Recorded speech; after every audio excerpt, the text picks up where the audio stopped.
physical body, which contains roughly 1/4 of the total soul, and the higher self, which makes up the remaining 3/4 of the total soul.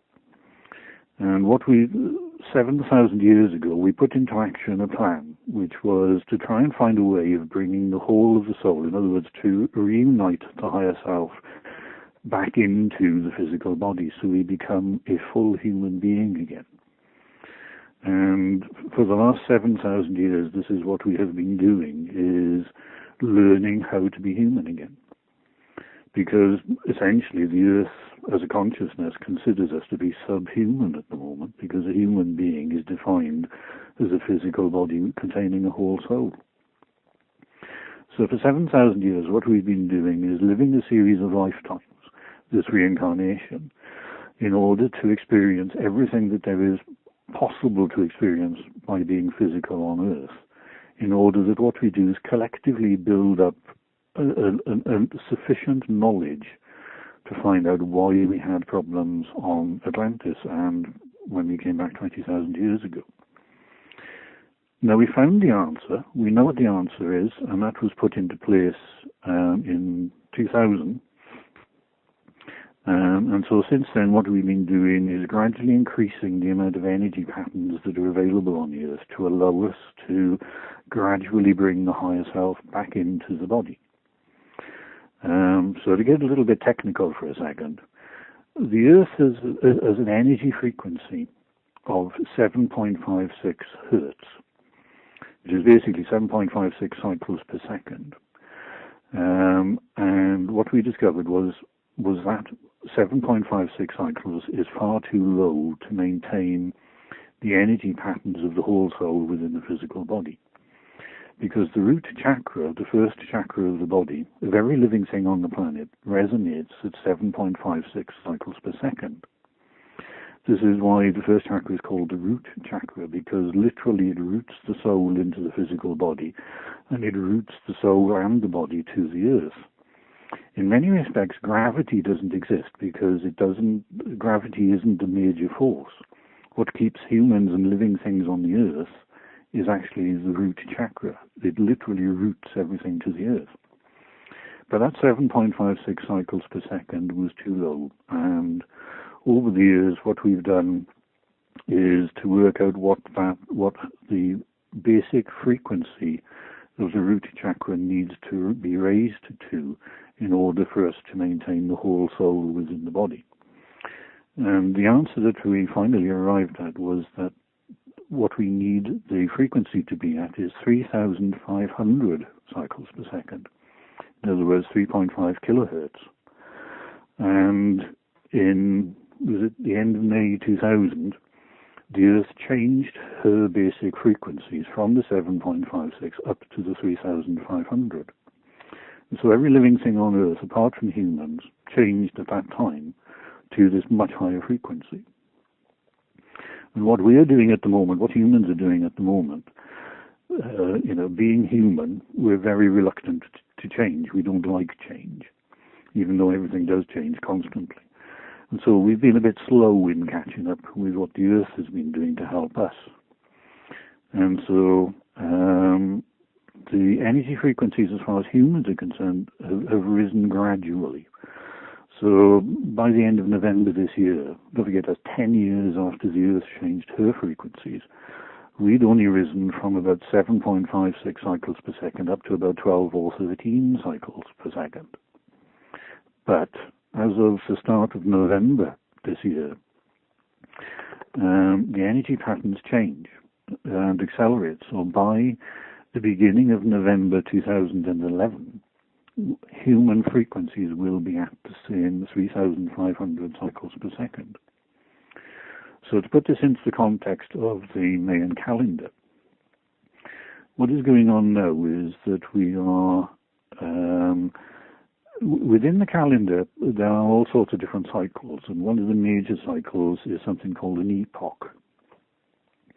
Now, the last epoch of the Mayan calendar ends on the 29th of October 2011. And this is the date where we must have reached that 3.5 kilohertz frequency level.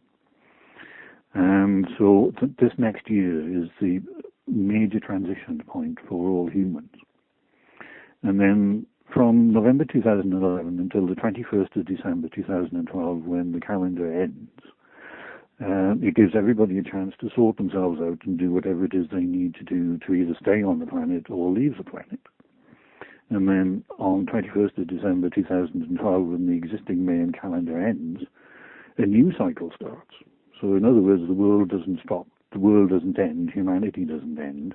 It's just one cycle of time completes, and we begin again. It's like the Fool card from the Tarot pack. We've completed a whole cycle, and the Fool is then going to take the step into a new cycle of time. So that's what all these calendars and dates and everything else is all about. It's to do with the change in frequency. Because we set ourselves a target 7,000 years ago that at the latest 7,000 years into the future, that is the end of 2011, 2012, we would regain our status as being a complete human being. In other words, the whole soul within the physical body. And this process began fully in 2000. And as say, the start of November this year has accelerated massively. And this acceleration comes to an end in November next year. The ultimate effect of that is that people are starting to feel pressure on them to resolve situations in their life. So if you've got something, I don't know, you've got a dispute with your great uncle or something like that, which you've never resolved, that problem is going to come very much to the surface and needs to be resolved so that it allows you to move on. Because if you can't move on with it, then unfortunately it means that you will not be able to remain on the planet. Now, that is not a judgment. Nobody is standing in judgment of us and saying, you failed, or whatever it is. The only person who stands in judgment and decides whether they're going to stay and be a part of this whole new process of change that we're undergoing is the individual themselves. So in other words, you make a decision, people you know make the decision, but it's very much on an individual basis. So there's no judgment anywhere here. And it's only the individual and their higher self who can decide whether they can actually go through this process of reintegration of the soul or not. Now, it would be nice to think that every single person on the planet is doing that. That I would love to happen. Believe me, I really would love that every single person who is currently physical on the planet is to go through this change. But unfortunately and very sadly, that isn't the case. A lot of people have decided that they're not in a position to go through this change, and the reasons for that are, as multiple as the number of people on the planet and who have made that decision. And they, unfortunately, will have to leave the planet. Nobody's throwing them off again. It's just they're reluctant to change that is creating the situation, because unless you can fit in with the new energy patterns, then it'll be impossible for people to stay on Earth. When you say leave the planet, do you mean you physically die? To physically die, yeah.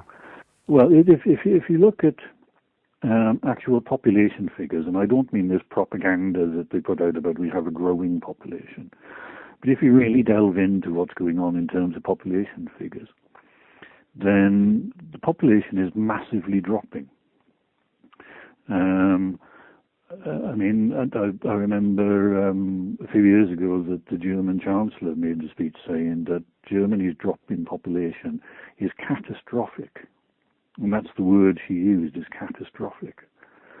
Every single country in the world recorded a drop in population. The British tried to fudge it. So the British government said, no, we've got a rising population. But eventually they had to admit that the only reason we have a rising population is because of immigration. If it wasn't for the number of people moving into the country, Britain's population has dropped radically. If you look, and the same applies to the birth rate. If you look at school closures, for example, over the past few years, I mean, 2 years ago, this part of the country, Wales, closed 26 schools in one go, which means literally there are no children to fill the schools. So every child in Britain is accommodated within a school. But the number of schools that are closed countrywide runs into the hundreds. And this is in the last few years because the population numbers aren't there, numbers of children aren't there. So the birth rate is dropping, has dropped enormously and is continuing to drop. Believe it or not, infant mortality, that is children who die after birth, is in Britain, for example, in some of the inner city areas in Britain, is higher than third world countries. So it's the same throughout the whole of the Western world. Is all these figures are identical. The proportions of people dying and the proportions of reduction in birth rate are the same everywhere, globally, whichever country you look at. So this myth about we having a growing population is complete rubbish. Never mind what the Akashic says about it. These are physical figures. So the Akashic obviously records it much more accurately. But we peaked 10 years ago, 14 years ago, in about 96, I think it was, with 7.2 billion people on the planet. We're now currently down to,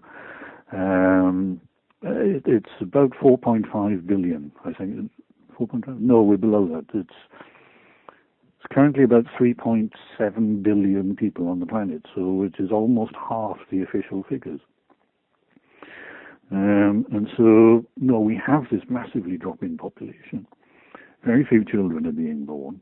And what that does is to reflect people's choices in whether they stay on the planet or not and be a part of this change that is going on. The reason for the low birth rate is basically, what's the point of being born now? You might as well wait until after all this transition has occurred and then be born then. And the reason for the death rate is because people are exercising their choices and leaving the planet because they're not going to be a part of this change. I'd like to ask you, what happens after the change? Is there going to be like a golden age on Earth, or will all the world's problems be sorted, or is it going to be more or less the same but better, if you like? I can tell you what it's going to be like in 2050 or 2100, but just quite what it's like between 2012 and 2050 is anybody's guess at the moment. There is no way of knowing that, of predicting that, because nothing like this has ever happened before, anywhere within the universe. But once we get past this transition phase, it's the same with all transitions. Inevitably, there are going to be problems. But essentially, we will get through it. There's no doubt of that. Then we return to essentially the sort of state we were on at the time of Atlantis, which is the whole soul within the body. We have an ability, a lot of people are concerned quite rightly about pollution, for example. But if you have this kind of psychic capabilities that we have when we are in that complete soul state, then we will be able to remove pollution from the air, from the water, from the body, everything. So we will be able to clean up the planet and return it back to the pristine condition it was in before we started messing it up. We will be able to what they call translocate. So if you want to travel somewhere on the planet, you project a thought to where, a bit like remote viewing, to the place where you want to travel to. And then you carry the body along the thought, so it's a bit like flying, I suppose, in some respects. But that's an ability that we will regain. And again, we will communicate psychically, both with people and with animals. And if you communicate psychically with animals, then there's no fear between people and animals. And therefore, we get on, as friends. our requirement for food will reduce considerably. So instead